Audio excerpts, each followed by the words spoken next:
आपण उपासाचे कटलेट्स बघतोय, तर साहित्य काय काय लागेल ते?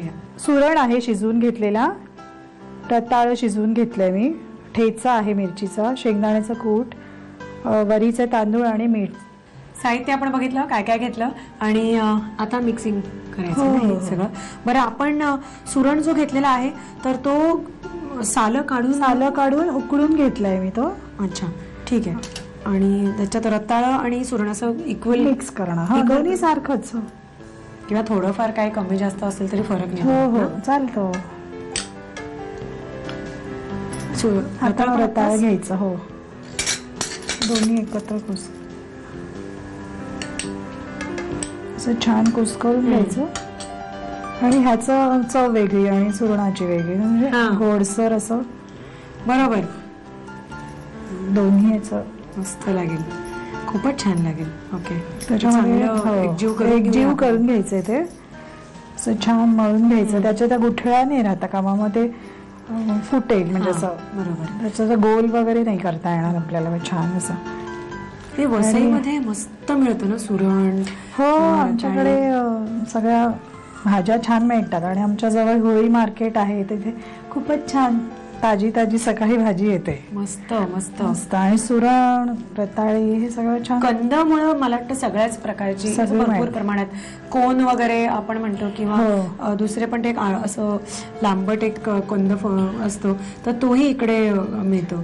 आणि म्हणजे बेसिकलीच एकतर भाज्या आपण एरवी पण वसई पालेभाज्या ना, आणि वाड्या पण इथे भरपूर आहेत ना, अजूनही खूप आहेत वाड्या ना. केळीच्या बागा आहे, भाजीचं आहे. बरोबर, भरपूर आहे. त्यामुळे मुबलक प्रमाणामध्ये आणि ताजं असं दोन्ही वस्तू. हो. आता थोडंसं आपण मीठ घालूया चवीनुसार.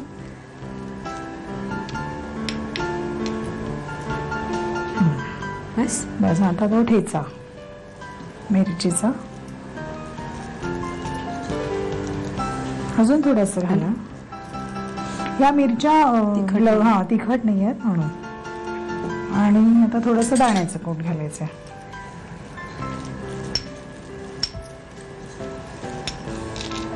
ते सगळं घालायला लागेल. हे आपण एरवी पण जसं तुकडा लावतो उपासाचा ना, त्याच्यामध्ये पीठ घालून किंवा म्हणजे रताळ थालीपीठ लावतो, तर तसंही तुम्ही करू शकता. जर तुम्हाला डीप फ्राय कटलेट्स करायचे नसतील तर जस्ट पीठ मिक्स न करता हे फक्त आपण रताळ आणि सुरण एवढंच घेतलंय, तर त्याचा फक्त तुकडा लावून खाल्लं तरी छान लागतं. आता हे असे गोल पेढ्यासारखे करून घ्यायचे आणि मध्ये वरीच्या तांदळात घोळायचे. आणखीन मग असे फ्राय करायचे, शालो फ्राय. बरं, ठीक आहे. तर मग आपण हे करून घेऊया आणि मग वरीच्या तांदूळातनं आपण त्याची तयारी करूया मेन. हो, ठीक आहे. वडे पण तयार आहेत आणि आपण वऱ्याच्या तांदूळामध्ये ते घोळवणार आहोत, तर तेही आलेलं आहे. त्याच्यामध्ये तुम्ही घोळवा, मी तुम्हाला देते. असं आपण शॅलो फ्राय करतोय तेलामध्ये, तुपात, तेलात. तुम्ही जर तेल खात नसाल तर तूप, जे आवडेल ते. आणि आता ह्याच्यामध्ये हे तिळाचं तेल घेतलंय. तिळाचं तेल उपासाला चालतं. हो, अच्छा. म्हणून तुम्हाला जास्ती उपासांचा अनुभव आहे, त्याच्यामुळे तुम्ही आज जे म्हणाल ते मी हो म्हणणार. कारण मी कधीच उपास करत नाही, हार्डली एखाद दुसरा. खवय्ये कार्यक्रम करताना मला म्हणजे कसं काय शक्यच नाही उपास करणं. कारण एरवी सुद्धा टीव्हीवरती इतकं सगळं टेम्पटिंग असतं, दिसत असतं. प्रशांतला तुम्ही बघितल्यानंतर शक्य आहे का की तुम्ही ते खाणार नाही, त्यामुळे उपासच होत नाही आमच्याच्याने. तर आता हे दोन्ही बाजूनी आम्ही नेहमीचे आपण कटलेट्स करतो, तर तसं कुरकुरीत करून घेतो आणि झालेलं आहे त्याच्यानंतर ना. हो. तर साहित्य आणि कुठे घ्यायला हरकत नाही ना प्रेक्षकांना. आणि ओल्या नारळाच्या चटणी बरोबर मस्त. हो, चालेल. चटणी पण करा, कटलेट्स पण करा, पण ते कसे करायचे त्याचं साहित्य करा.